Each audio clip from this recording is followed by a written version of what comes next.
As critical as I have been of this Sacramento Kings front office, their trade for big man Jonas Valanciunas truly might save this season, especially after Domantas Sabonis' scary hamstring injury and the Kings' impressive win against the Houston Rockets. To break that all down, my partner from ABC 10, Kevin John, joins me right here on Locked On Kings.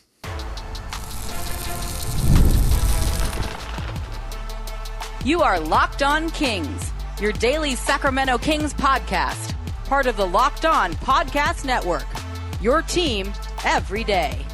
And now, ladies and gentlemen, it is that time for another episode of Locked On Kings. Hello and welcome into Locked On Kings, your podcast hub for Sacramento Kings coverage all season long. Today's episode is brought to you by FanDuel. Right now, new FanDuel customers can get $150 in bonus bets if your first $5 bet wins. My name is Matt George. I have the privilege of being your host here. I'm a Sacramento sports anchor and reporter for ABC 10 News. And thank you for your patience. Thank you for your understanding. Last night was the first time this season, the first time in a long time, that I did not watch the Kings game as it was going on or record a post-game podcast. And I tell you, as much fun as I was having in Phoenix, Arizona, covering spring training, really Mesa, Arizona, covering A's spring training for ABC 10, I had FOMO, man, fear of missing out. It was very, very strange for me not to be covering the Kings that night, but I appreciate your patience, appreciate your understanding. Sorry to all of you who were waiting up late for a podcast last night or looking forward to it this morning. I apologize. Don't worry. I'm back on a roll now with this podcast here today, plus a post-game pod after the Kings Mavericks game tomorrow. And then we resume as normal for the remainder of the season. But because I didn't watch the Kings game live and didn't get to react to it right away, I thought I got to get some help to break this game down. Now, I have watched it since, of course, and I was aware of like the Sabonis injury at the time, which was really spooky. But I thought, I got to get my partner in here, Kevin John from ABC 10. He watched the game, broke the game down for ABC 10. He joins me here on Locked On Kings to talk about the Sabonis injury, the Kings win in Houston, and how Jonas Valanciunas may end up saving the Kings season in many ways with Sabonis going down.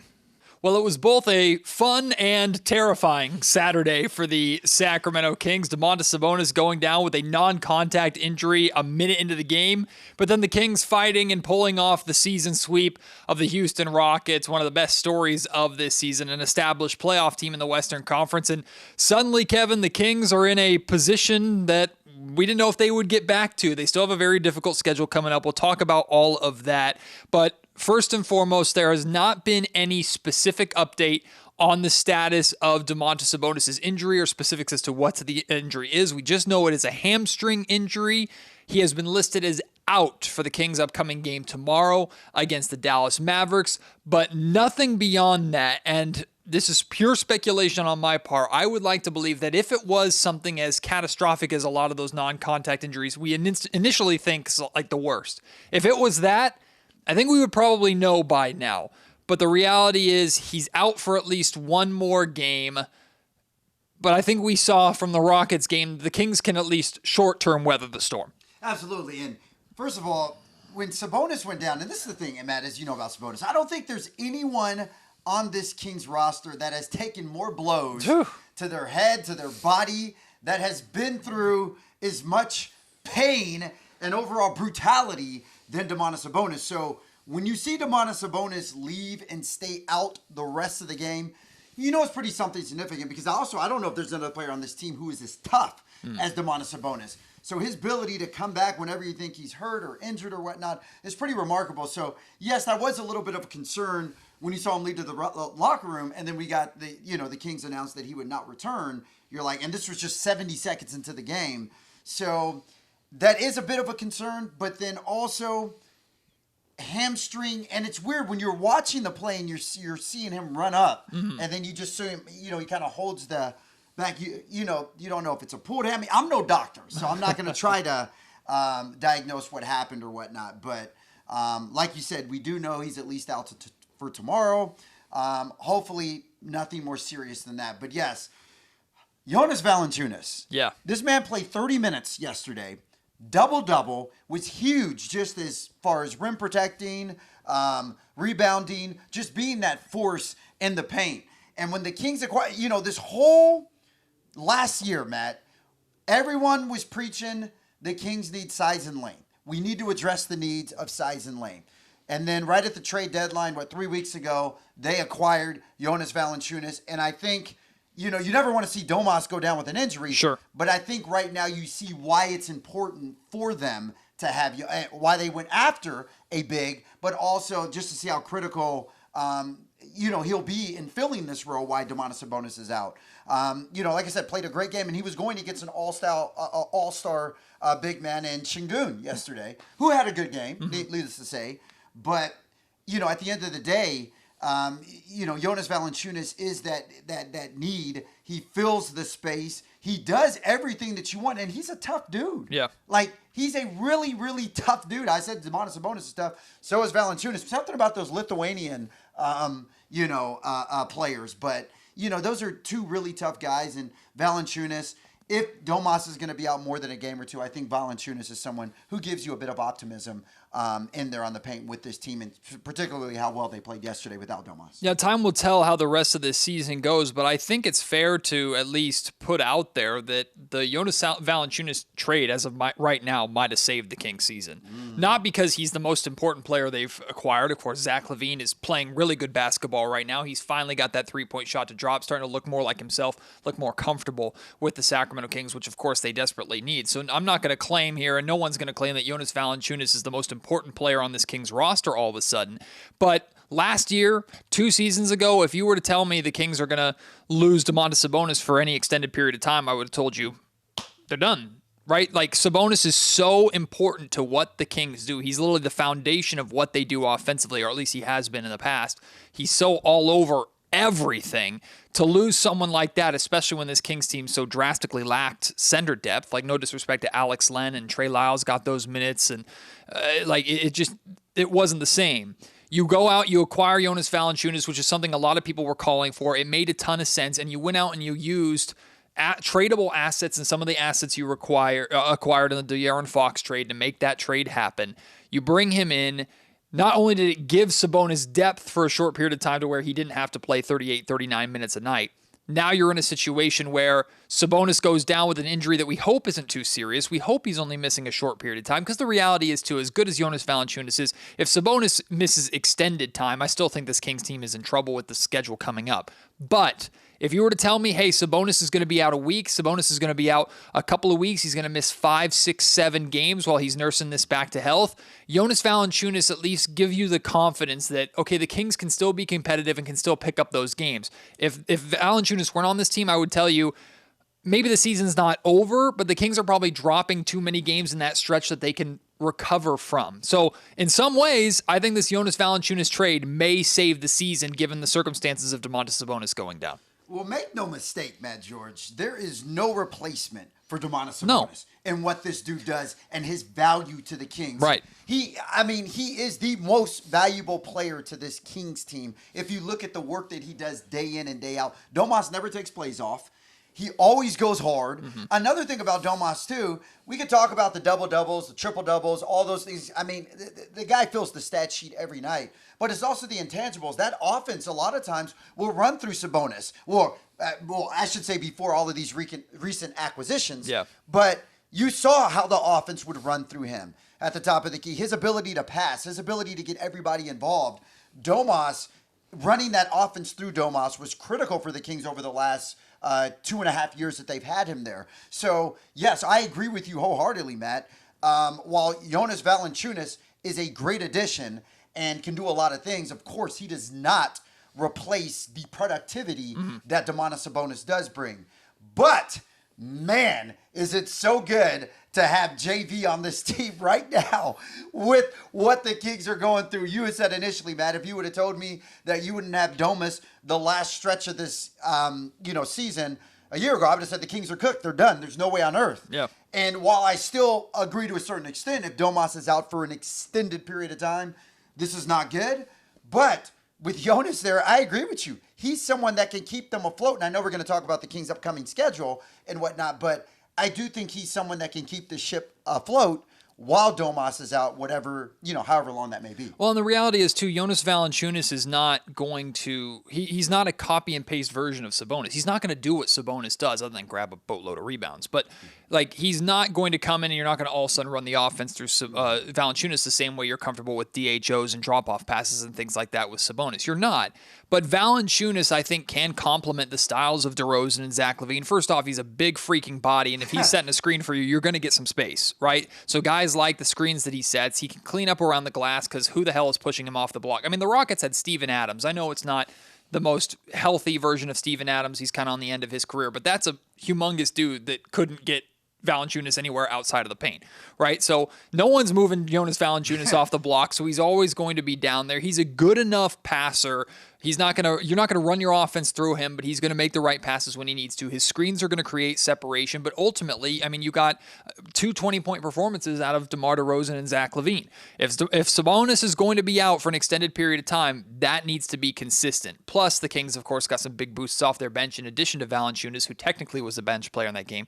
Keon Ellis, too. We'll talk about Keon more in just a second. But we can't look at Valanciunas as, he's just going to come in and do what Domantas Sabonis does, but Valanciunas is just so naturally big and strong and gifted. The way that he plays is pretty simple, especially for players who have the capability of being lethal in pick and rolls and pick and pop scenarios like DeRozan and like LaVine and even Malik Monk, who's so good in the pick and roll as well. Absolutely. And if you just look at overall productivity, Valanciunas, I think he had, 14 and 15 yesterday?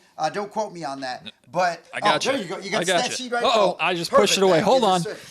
So I'll keep you guys company while Matt leaps over this Autobahn that's in this room in order to get that. There's too many things in here. Hold on. There's a lot of things going on in here. Yeah, so Valanciunas, 15 points, 14 rebounds. What's crazy is the 4 steals and 3 blocks as well. I mean, he just did everything. That alone, that stat that Matt just read that Valanciunas had last night, if Valanciunas can give you that every night in Domantas Sabonis' absence, I think this team is in good hands. You talked about the 20-point scores in LaVine and DeRozan. 6 Kings players scored in double figures yesterday.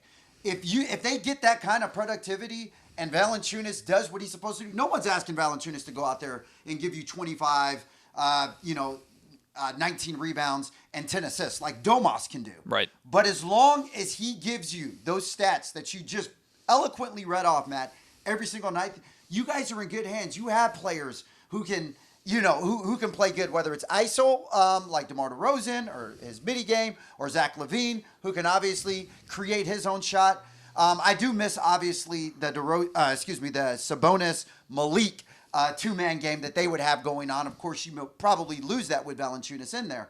But at any rate, you have players on this team who know their roles and know their jobs. So Valanciunas just needs to be that complementary piece in the paint that's going to wreak havoc in there, that's going to push other big men around, who's going to get rebounds, who's going to be tough, who's going to protect the rim. As long as Valanciunas does that, Matt, in Domas' absence, this team is fine. Yeah, the last thing I'll say about Valanciunas, too, is this. He's not the playmaker Sabonis is. He's not the scorer that Sabonis is. But he's a better defender than Sabonis is. I agree. It's not astronomical, but he's just more of a physical defensive presence around the rim in the paint, something that defenses have to look out for. I think Sabonis is an underrated defender in the sense that he finishes defensive possessions. He's the best defensive rebounder in the league, and people don't give him credit for that. You have to finish a defensive possession with a rebound. Sabonis is the best in the league at that. People don't give him credit for that to his defense, but he doesn't block shots. He doesn't protect the rim. Valanciunas is not a super athletic rim protector like vintage Tyson Chandler or anything like, or Victor Wembanyama, but he's someone that can change shots, and he's such a big physical presence in the paint. As long as he stays out of foul trouble, he'll impact the game defensively. So if you're going to get, with Sabonis being out, 30-plus minutes of Valanciunas, you probably have more confidence in your overall interior defense, and hopefully that can help. Now, he's not as versatile or athletic, I believe, as Sabonis is. He can't move laterally as quickly as Sabonis can, although Sabonis isn't lightning quick himself.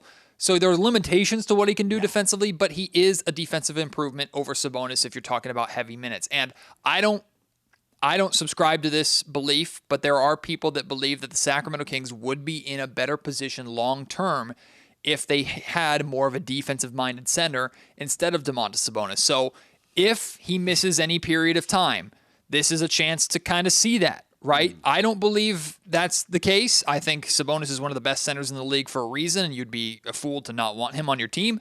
But here's an opportunity for the Kings to get a look at, okay, if we had a defensive-centric center who Valanciunas is not a superstar defender, but he's a better defender than Sabonis. If we have a better rim protecting center, would that work better for us defensively long term?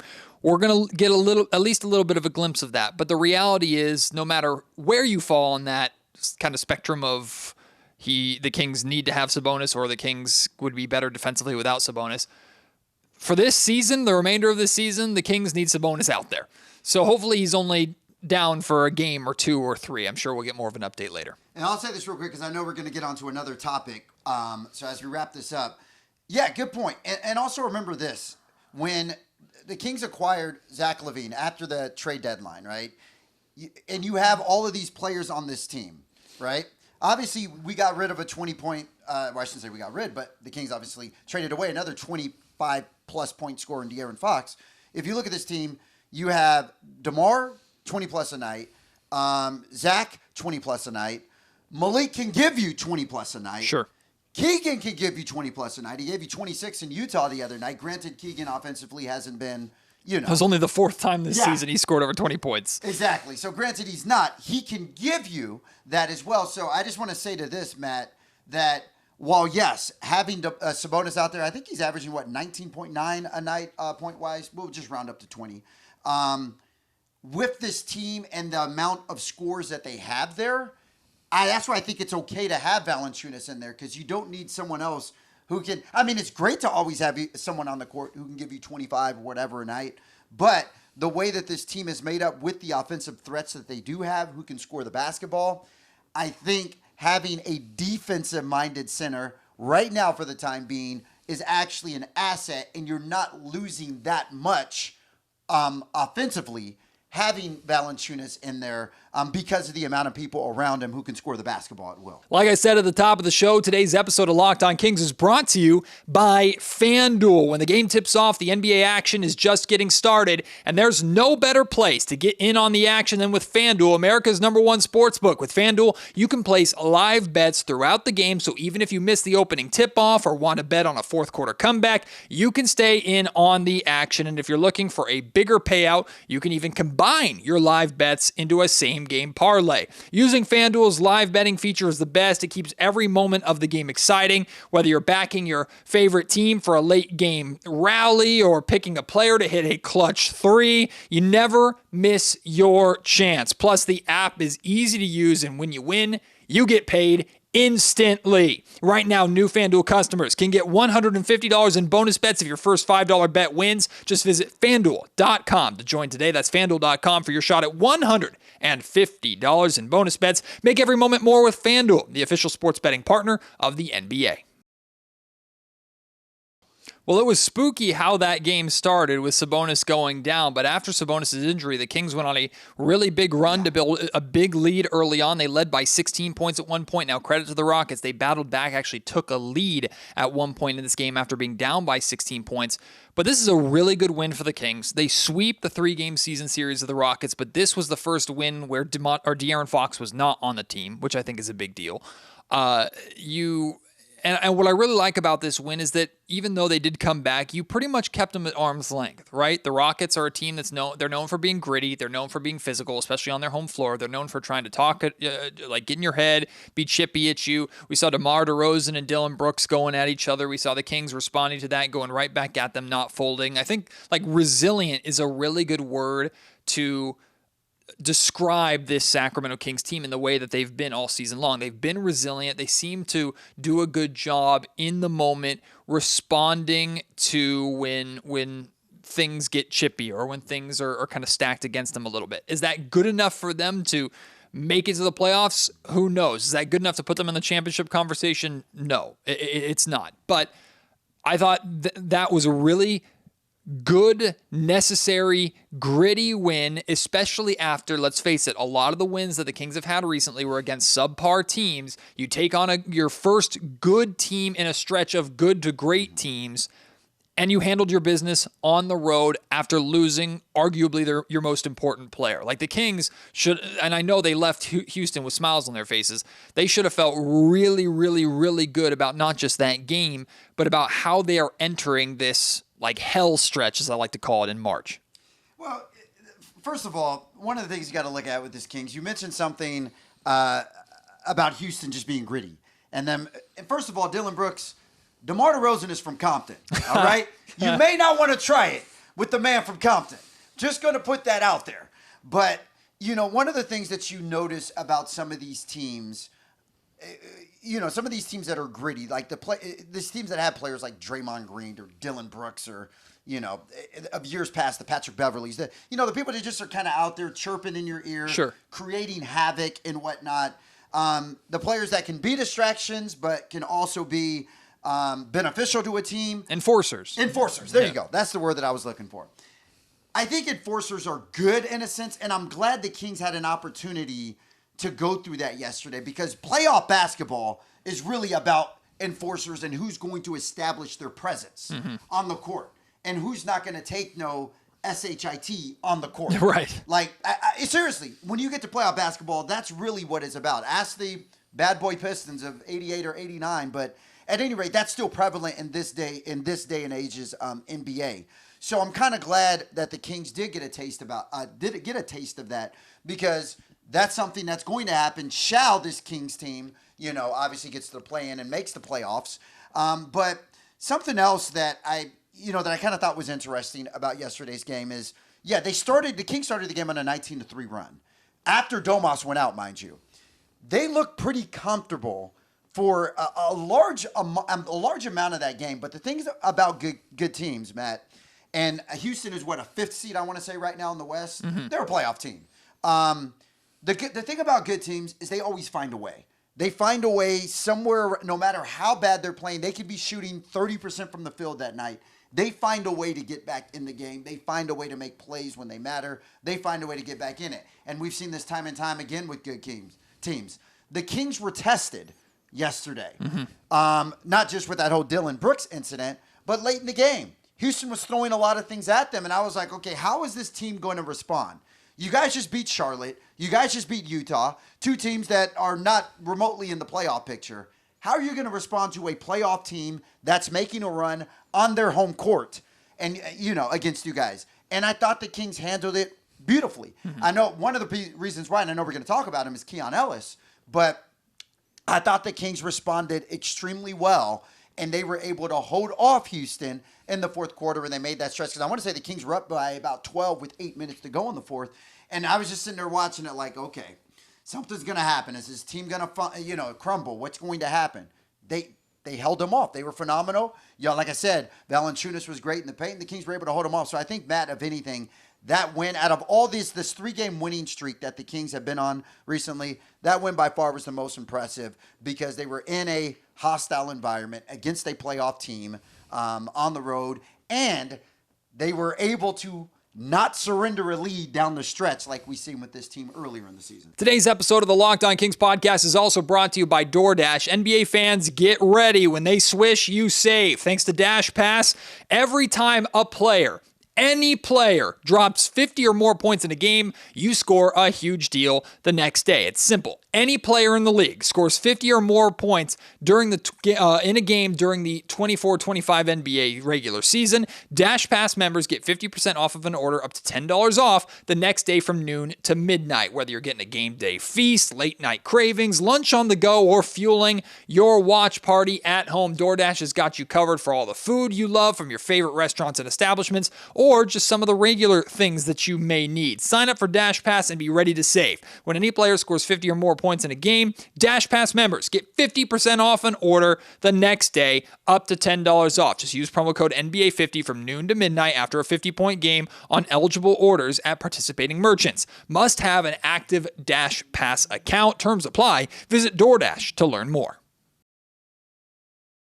Keon Ellis, 12 points, 5 steals off of the bench. Now, it's been a major conversation amongst Kings fans. I've had this conversation many times on Locked On Kings. Should Keon Ellis be inserted into the starting lineup? I think as much as we can make arguments for that, and I won't say that ship is completely sailed, but I think I'm pretty confident in saying that that's just as long as Levine and DeRozan are on this roster, or at least for the remainder of this season, that move isn't coming unless things get really drastic. And probably if Doug Christie is making that move, that means something is going wrong, and we don't want to see the Kings in that position. So I'm of the belief that's probably not going to happen.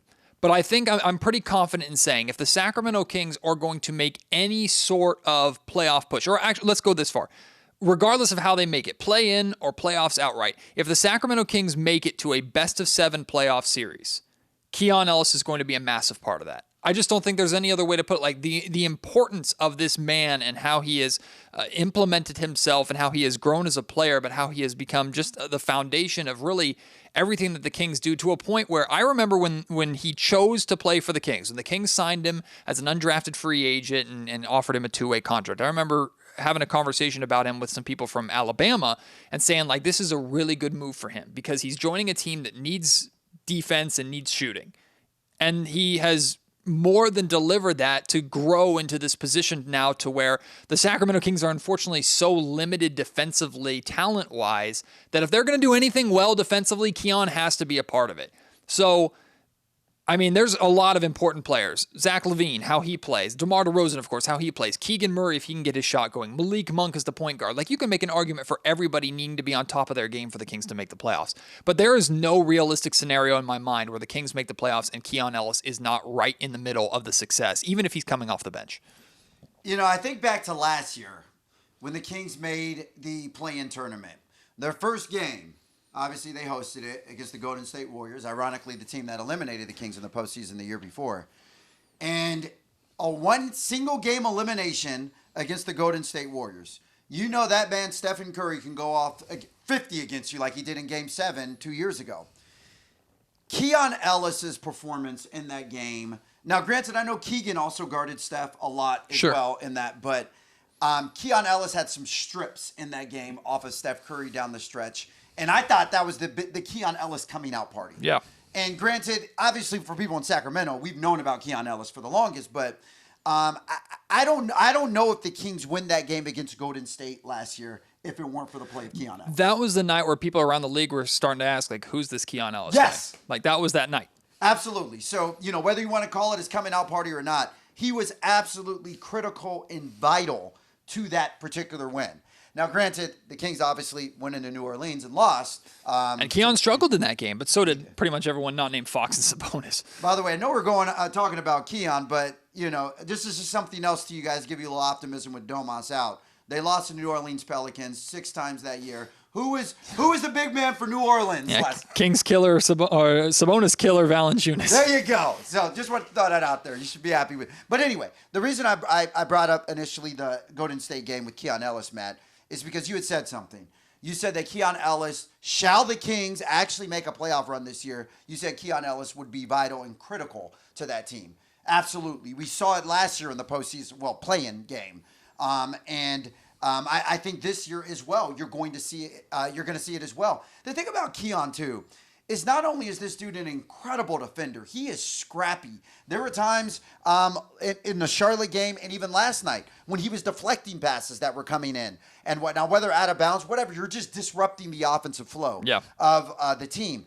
And also, you know, Keon is not just somebody who gets it done defensively. I know he said he had 12 points last night, but this man can shoot the heck out of the three-point ball. Mm-hmm. At one point, he was in top 5 in three-point percentage in the year. I don't know if he's still in there right now, so don't quote me on that. But he's someone that can shoot the heck out of the ball. When he's on, he is on. Right. So he's someone who can give you production at both sides of the court. And I know one of the huge issues is right now there's no true point guard in the starting lineup. Obviously, that's something Malik has had to take on. And, you know, whether that's Keon Ellis, whether Markelle Fultz actually gets back to being. He's been playing well. Yeah. He has been a spark, and we've seen that in the last few games, that Markelle Fultz has been a spark. So, you know, yes, are the Kings going to insert a true point guard into the starting lineup?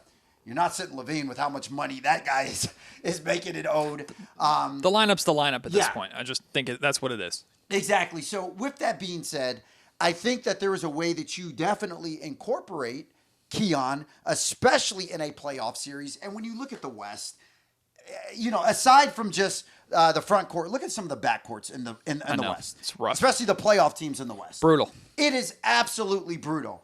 Keon Ellis is going to be 100% vital, significant, and imperative to a Kings playoff run and the success in the postseason. So I think there's no way around it, Matt.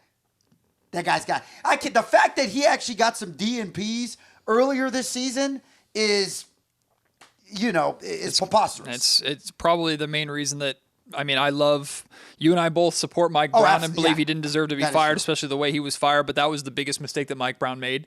And I think he knows that. He'll wear that, right?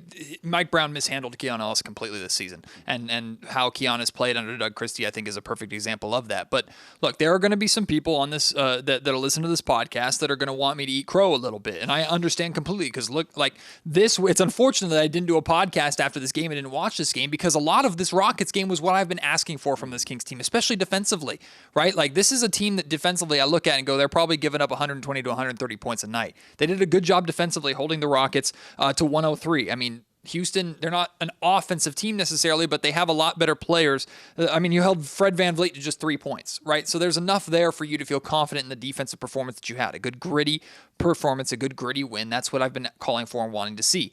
Suddenly, Kevin, the Kings are 31-28. They're in 8th place, which to me, it's like if you can get to that 7 or 8 spot, I think that's a win in a lot of ways for this Kings team. Now you have to win in the play-in, of course, but being your 7 or 8 versus 9 and 10 is astronomically different. So I always thought if they can get to that 7 and 8 spot, that's really good. But they're only a game and a half back of 6th.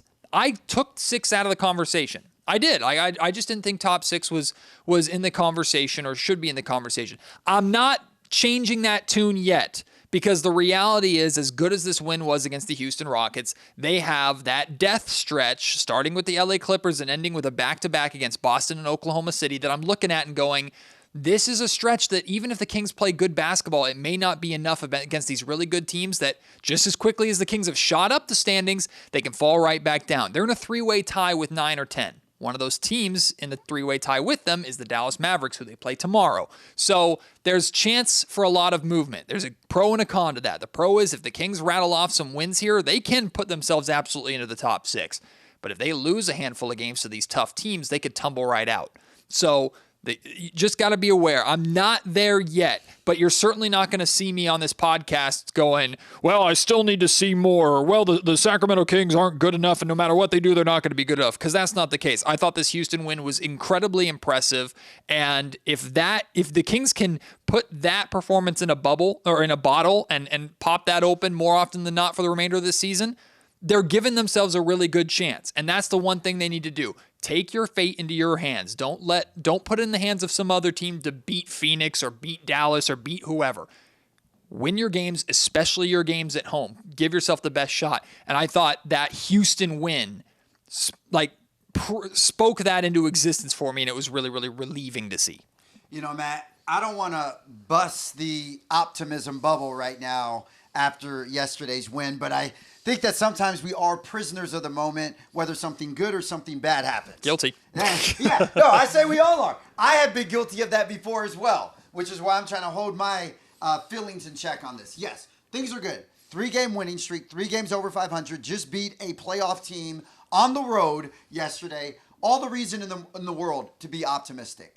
But, Matt, you referenced, they're about to go through the gauntlet, okay? Got that right. You're going through the gauntlet. Just Boston and OKC, 2 arguably the best teams in the league.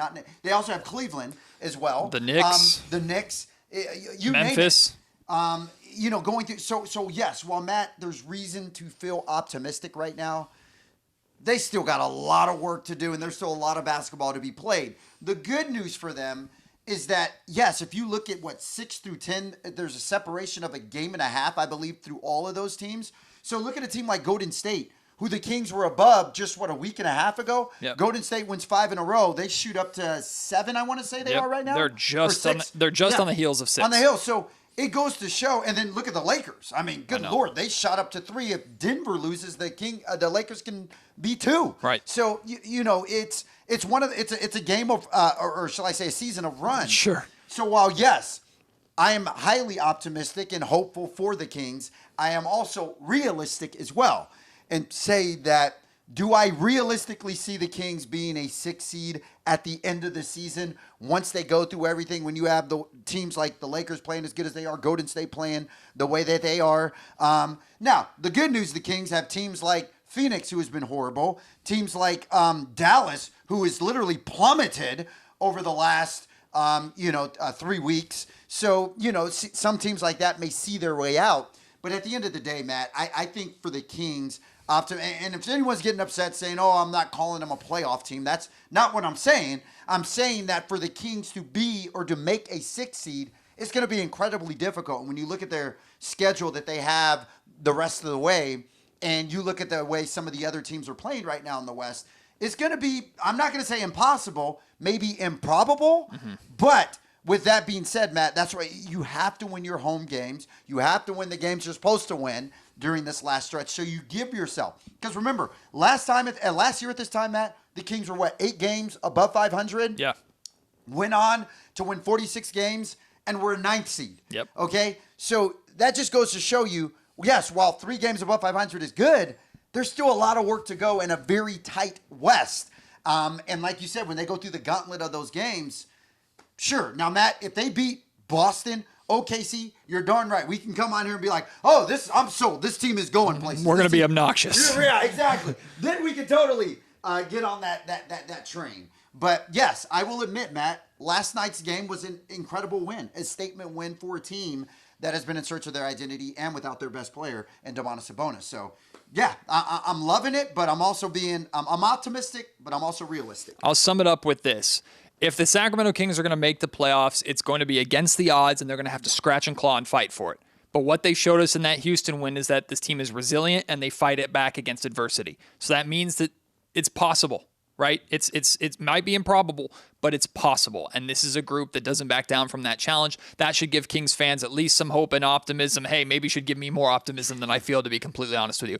But it was fun. Hopefully Domantas Sabonis gets back soon, but we'll see without Sabonis how the Kings fare in Dallas. What we just need to avoid, right, is the Kings following up a really, really encouraging performance with a little bit of a letdown. They've done that before. So keep building off that momentum, and we'll see, Kevin, if they can get the job done. But we're going to have a lot of home games here in March, a lot of tough home games here in March. No matter what, it'll be entertaining and engaging basketball. Absolutely. And I think the thing at this point in time is just the health of Domantas Sabonis. What's going to happen with him, because that's going to be critical to them making a playoff run and whatnot. But I agree with you, man. I'm inspired by what happened with this team yesterday. Let's just make sure it keeps going. Don't go to Dallas tomorrow and lay an egg. Yep. Okay, because then we'd be right back here saying, all right, this is what's going on with this team. So it's a team, Matt, that's kind of discovering their identity. They're getting things done, and I just hope that they can carry this momentum on into Dallas. If there's any updates on Domantas Sabonis, we'll bring it to you here on the Locked On Kings podcast, of course, on ABC 10. Kevin, thank you for stopping by as always, and I'll see you after Kings and Mavericks in Dallas on Monday.